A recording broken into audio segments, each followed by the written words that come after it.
Welcome to பெரியம்மா சமையல். வாங்க, இன்றைக்கி நம்ம முட்டை சுக்கா பண்ண போகிறோம். அதுக்கு எப்படி என்னென்ன தேவைன்னு பார்க்கலாம். முட்டையை எடுத்து நம்ம நல்லா அடித்து வேக வச்சு எடுத்துக்கிடுவோம். அப்புறம் செய்கிறதா என்னென்னு பார்க்கலாம். இப்போ முட்டையை உடச்சிக்கிடுவோம்.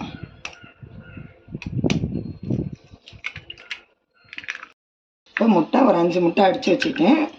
இப்போ பெப்பர் 1 ஸ்பூன் அளவு போட்டுக்கிறேன்.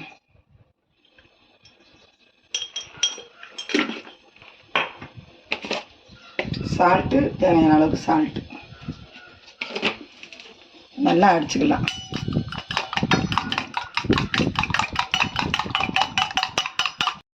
நல்லா இந்த மாதிரி அடிச்சுக்கலாம். நல்லா அடிச்சிட்டேன். இப்போ இந்த பாத்திரத்தில் எண்ணெய் தடவி வச்சுருக்கோம். இப்போ இதில் ஊற்றிக்கிடலாம்.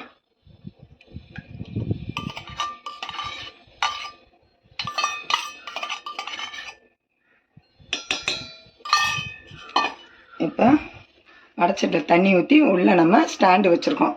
அதுக்கு மேலே இதை வச்சு மூடி போட்டுக்கிடுவோம். மாதிரி வச்சுக்கலாம். ஒரு மூடி போட்டு மூடிக்கிடுவோம். இதை வச்சு மூடிடலாம். அப்படி நல்லா வெந்து வரும்போது நல்லா கேக்கு மாதிரி வரும். இப்போ அதுக்கு மேலே ஒரு தட்டு போட்டு மூடிடுவோம். இப்போ தட்டு போட்டு ஒரு 15 நிமிஷம் மூடி போட்டுக்கிறோம். தட்டு போட்டு மூடிட்டேன். ஒரு 15 நிமிஷம் வெந்த பிறகு நம்ம எப்படி செய்யணும்னு பார்க்கலாம். அது தேவையானதெல்லாம் எடுத்து ரெடி பண்ணிவிட்டு வரோம். நல்லா வெந்துருச்சான்னு பார்க்கலாம். ஸ்டவ் ஆஃப் பண்ணிக்கிறோம். 1/4 மணி நேரம் ஆயிடுச்சு. ஓப்பன் பண்ணி பார்ப்போம். நல்லா வெந்துருச்சு.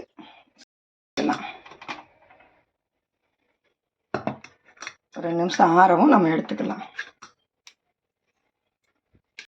நல்லா வேக வச்சு எடுத்து வச்சுக்கிட்டோம். இப்போ அதுக்கு தேவையான பொருள் என்னென்னா, மல்லி 1 ஸ்பூனு, மிளகு 1 ஸ்பூனு, பெருஞ்சீரகம் 1 ஸ்பூனு, சின்ன ஜீரகம் 1 ஸ்பூனு, அன்னாச்சி மூக்கு 1 இது, ஏலக்காய் 2, கிராம்பு 2, ஒரு பட்டை. இதெல்லாம் வறுத்து பொடி பண்ணிக்கலாம். இஞ்சி பூண்டு பேஸ்ட்டு 1 ஸ்பூனுக்கு, 100 சின்ன வெங்காயம், சின்ன வெங்காயம் 100க்கு மேலே அரைஞ்சி வச்சுருக்கோம். தக்காளி 2 அதை அரைச்சி வச்சுருக்கோம். இப்போ எப்படி செய்யணும்னு பார்க்கலாம். இப்போ அடுப்பை பற்ற வச்சுக்கிடுவோம்.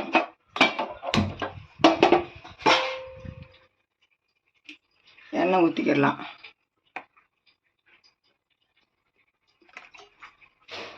இப்போ சோம்பு போட்டுக்கலாம். எண்ணெய் காஞ்சிருச்சு. சோம்பு போட்டுக்கலாம்.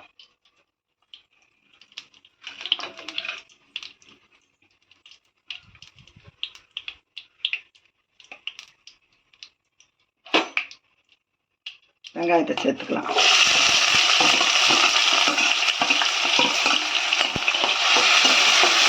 நம்ம மட்டனில் சுக்கா பண்ணுறோம். இப்போ இன்றைக்கி முட்டையில் சுக்கா பண்ணுறோம். ரொம்ப டேஸ்ட்டாக இருக்கும். நல்லாயிருக்கும். சாதத்தையும் போட்டு சாப்பிட்டுக்கலாம். சப்பாத்தி, தோசைக்கு எல்லாத்துக்குமே நல்லாயிருக்கும். இந்த மாதிரி நல்லா பொன் நேரமாக வதக்கிக்கலாம்.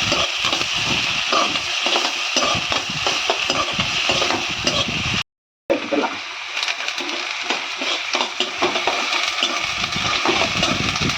நல்லா செவந்துருச்சு. இஞ்சி பூண்டு பேஸ்ட்டை சேர்த்துக்கலாம்.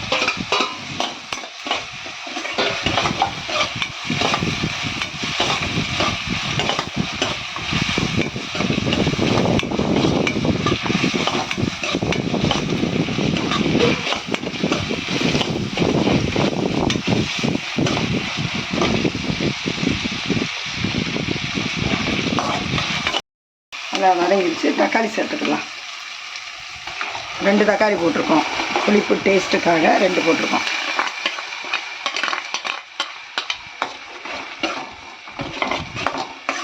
நல்லா வதங்கட்டும். தக்காளி நல்லா வதங்கின பிறகு நம்ம மற்றது சேர்த்துக்கலாம்.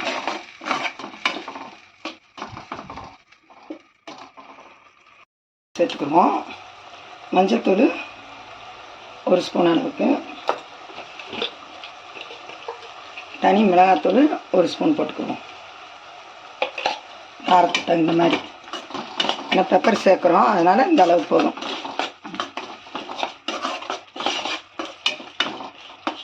நல்லா வதங்கிட்டு அதுக்குள்ள அந்த முட்டையெல்லாம் கட் பண்ணிக்கிடுவோம். பீஸ் போட்டுக்குவோம்.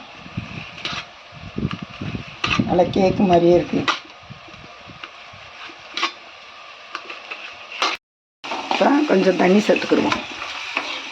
இந்த அளவு சேர்த்தா போதும். நல்லா கொதித்து காஞ்சி வரட்டும். அதுக்குள்ளே இதெல்லாம் வறுத்து பொடி பண்ணிக்கலாம். வறுத்துக்கலாம்.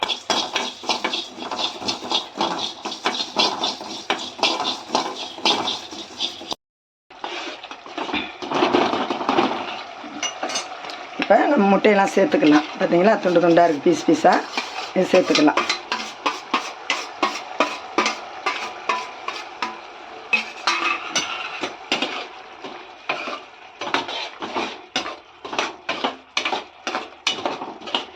அதுங்கள சுக்காவுக்கு நம்ம அரைச்சிட்டு வந்துடலாம். பொடி பண்ணிட்டு வந்துடுவோம்.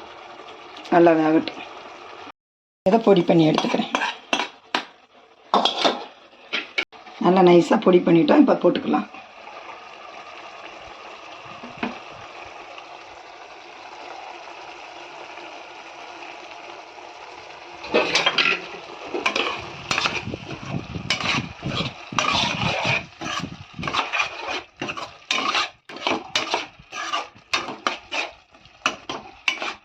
கொஞ்சம் சிம்மில் போட்டுருவோம்.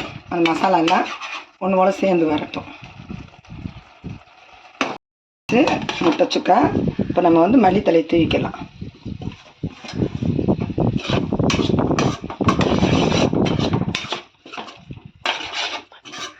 சப்பாத்திக்கெல்லாம் சூப்பராக இருக்கும். சப்பாத்தி தோசைக்கெல்லாம் நல்லாயிருக்கும். சாத்துலேயும் போட்டு நம்ம சாப்பிட்டுக்கலாம். நல்லாயிருக்கும், டேஸ்ட்டாக இருக்கும். இப்போ இறக்கிடுவோம். ஸ்டவ் நிப்பாட்டிக்கலாம். இறக்கலாம். சுக்கா ரெடி. இறக்கலாம். எடுத்து வச்சுக்குவோம். இதே மாதிரி நீங்கள் வீட்டில் ட்ரை பண்ணி பாருங்கள். இந்த வீடியோவுக்கு ஒரு லைக் போட்டுருங்க. பெரியம்மா சமையலுக்கு ஒரு சப்ஸ்கிரைப் பண்ணிடுங்க.